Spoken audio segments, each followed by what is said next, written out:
Superstar rapper Drake has declared Australia his second home as he vowed to spend the next 4 days in Brisbane and continue coming to the city for the rest of my life. The Canadian rapper said he would remain in the city, one of the most beautiful places in the world, until travelling to Melbourne to conclude his Boy Meets World tour down under next week. Performing at a frenzied Brisbane entertainment centre on Friday night, Drake gushed about the city so much he went overtime and was still singing after the lights were switched off at 11 p.m. "I've had some of the best times in my life in Australia," he said. "I'm staying in Brisbane for the next 4 days because it's one of my favourite places. Everyone in Australia is genuine, no ego.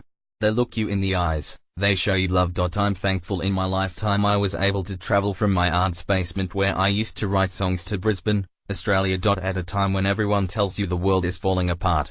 Wherever I go I'll let them know they've got it figured out in Brisbane. I'll be coming back here for the rest of my life." Centering the stage in the middle of the room for his Boy Meets World tour, Drake turned the capacity venue into an intimate and personal show. It was made even more intimate when 2 bras, one with a phone number and an Instagram handle, were thrown on stage. The 31-year-old rapper set the tone early, promising a Friday night party, and he quickly delivered. He emerged in the center of the stage through a smoke screen as he broke into trophies, getting the young crowd jumping from the outset, before fireworks rained down from the ceiling. Unable to play back video, Drake took an early victory lap, declaring, "They told me Brisbane was going to be the craziest deaf crowd and they did not tell me lies. I'm from a place called Toronto, Canada," he continued. "I flew 13 hours to be in my second deaf home that is Australia. I didn't fly here to sell the tickets or to hear people sing my songs or some ego-s.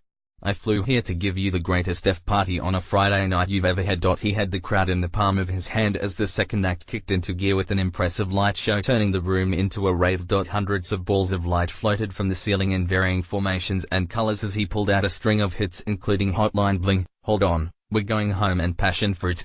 He then took 15 minutes to individually point out members of the crowd, singing happy birthday to one fan and congratulating a couple on their engagement. "I could see that ring all the way from the Gold Coast," he said. He later challenged his 2 backup dancers to a dance-off which had the crowd at fever pitch as he launched into Hit One Dance. Drake continued his love for Brisbane after a performance of Enemies. "He could do 1,000 shows in a year, it doesn't matter," he said. "What I really look forward to is a night just like tonight, in a room with 15,000 people who are all showing me real love." It's unlikely anyone in a crowd came needing converting, but if they did, Drake's sincere attention to his Brisbane fans would have achieved it. He will conclude his Australian tour with 2 shows in Melbourne next week,